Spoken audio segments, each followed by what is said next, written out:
name's Serrette, and you're watching Ladies Behind the Beat.tv. We're here with the multi-talented Gail Jhonson, Gail Denise Jhonson. Now, most people spell the name Jhonson J-O-H-N-S-O-N, but Gail spells her name J-H-O-N-S-O-N, J-H. My given name is the standard Jhonson way, but I was working with my graphic designer, Lena Ringstad, on my Keep the Music Playing CD.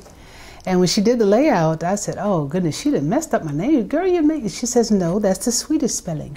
And I was like, oh, I like it. Yeah, it's a compensation piece now.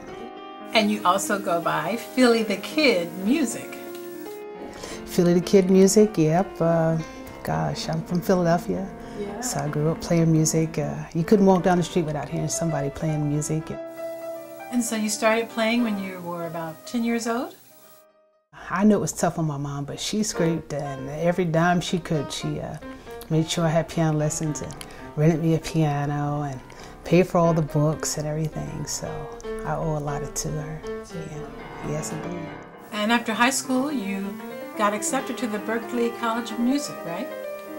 Yes, but once I got to Berklee, then I started learning about jazz. And that's when I was like, oh, this is what I got to do. I got to do jazz. So I stayed in Berklee, studied composition. Got my degree in that, and I started working around town and doing some summer resorts and stuff like that. And I started doing, put my own jazz band together and playing with other jazz artists. My girl, Barbara Walker, vocalist around town, and back then, Rochelle Farrell, she's from Philadelphia too. And she recorded with us, and of course, Pieces of a Dream from Philly. So we had a real cool Philly jazz scene that was kind of emerging. I came to Los Angeles and got an audition because I was out on the road actually doing R&B, even though, you know, my heart was in jazz. I still couldn't really make a lot of money doing it and sustain myself, so. You had an encounter with Herschel Happiness, and that kind of changed your life, right? He said, you need to come to LA and audition because Morris Day is, you know, hiring cats and they're going to go out on tour. And I was like, Morris Day from the Time? He was like, yeah, you would be perfect. I was like, really? I was like, okay. Because he saw me, I had my little strap-on keyboard, so I got my strap-on keyboard and put that on and got a new suit, and my family hooked me up and gave me the money I needed to go, and flew out to LA and auditioned for him and got the gig. It was like, yeah. Tour, and we did all the, we met Prince and Jimmy Jam and Terry Lewis, and went back to Minneapolis and played at First Avenue and you know, all that stuff. But my next really big gig was Jermaine Jackson. Wow. Oh yeah, I got to meet all the Jacksons and everything. And in fact, I didn't call Michael, I called him Mike. I was like, hey Mike, and he was like, hey, you know, wow. Like, who is this lady, you know? You wrote with Papa Joe Jackson for LaToya's first album while you were a writer at Motown Records, right? And also you recorded some songs for Alfonso Ribeiro from the Fresh Prince of Bel-Air before he came known as Carlton. Yeah, Fresh Prince of Bel-Air, you know, of course, Will Smith from Philly again. Right. Here we go back to Philly. And please share your story about Bobby Womack. Bobby Womack took me to Europe, and I traveled the whole world with him. In fact, he left me in Europe. I wasn't back in time to catch the bus. What? Girl. We were in Belgium at this beautiful place, right on the beach, and the tour got canceled for some reason. Everybody was just kind of bummed out about it, so I said, shoot, I'm all the way in Europe, I'm going to go hang out. I went to the mall, and I went and had me a Belgian waffle, a real Belgian. I went to a little French auction. Yeah, all that. And so I was seeing everybody passing back and forth all day, walking down the street, and, you know, hey, how you doing? Everything good? Yeah, even the driver of the bus, you know. So it was all good. So I knew we weren't leaving. It was 19 of us. You know, how are we going to get flights out in just a matter of hours? So I got back to that hotel. Bobby Womack had left me. But I sure learned a valuable lesson. Don't leave the band. Don't leave the band. Don't ever leave the band. And I was like, oh my God, what am I going to do? But the sound guy, Robbie Seegers, he had traveled with us all through Europe, Germany, Switzerland, Austria, everything, and he stayed behind. And he taught me 3 languages. I caught 3 taxis and 3 trains and 3 buses, and I knew when to get on and when to get off, and I made it to Paris all by myself. And, you know, I was doing a lot of touring, just touring. I was working with guitarist Norman Brown, and yes, I'm his music director, and so my experience with composition back at Berklee helped prepare me for that. You're a mother, you're a composer, you're an arranger, a music director, a keyboardist, a vocalist. I'm an educator as well. I taught at Musicians Institute here in Hollywood for about 12 years. And once my career got going as a solo artist, I just couldn't keep it up. But while I was there, I wrote part of the master series, they call it, for Musicians Institute. And this book is called Funk Keyboards. I taught Funk Keyboards class.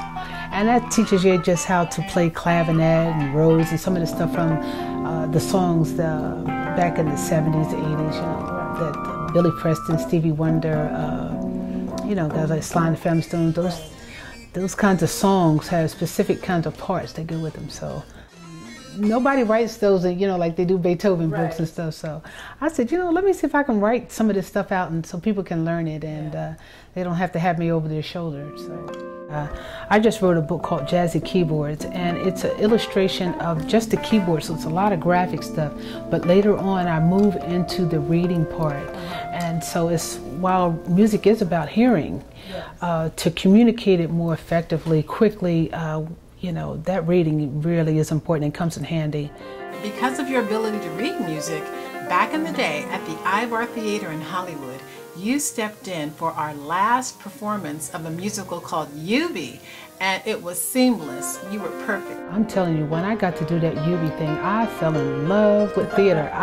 If I couldn't do anything else, if all I could do was that's what I'd be doing. In fact, that prepared me for another project I work with at church, with Dennis Productions, and it's a show called Saving Grace. I ended up doing that for another 6 years. Wow. Scoring all the music and everything. I was just writing music as we went along, and the cast kept changing, you know, of course, over the years. And the whole stage production is just, I love it.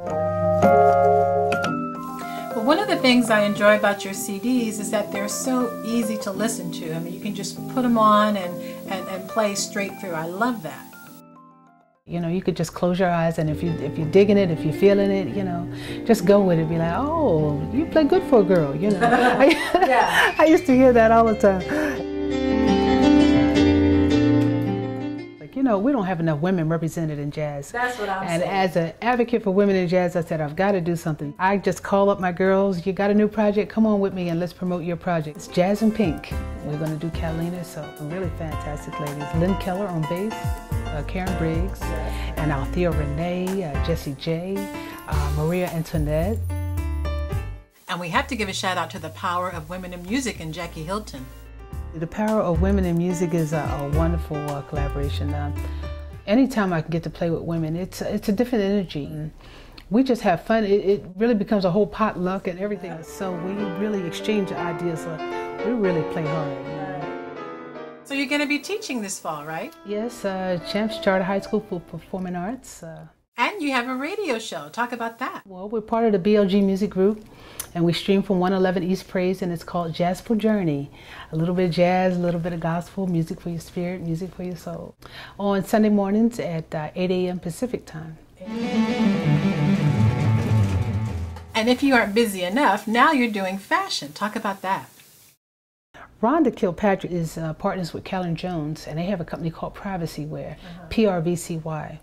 And it's a jean company, and it was formed for Carolyn's mother that died of breast cancer. They give a lot of money back to breast cancer awareness. They have a CD called United We Cure, and Will Downing's on there, and Brian Culberson, Norman Brown, Mindy Abear, Eric Darius, and Hill Street Soul, and Gail Jhonson. I've been through a lot of groups and a lot of bands, and finally, you know, it's like, Gail, just do your thing. Got a new project coming out called Cruising After Dark. Can't wait to get that out there. My daughter Tamina, she's singing background vocals with me. Ultimate Jazz Festival, yeah, that's a festival I'm going to be doing in August of 2010. So I'm really looking forward to that with my band, 3-piece suit. Yeah, so that represents the male energy around me, you know. This is what I dreamed about, but I didn't know it was going to come.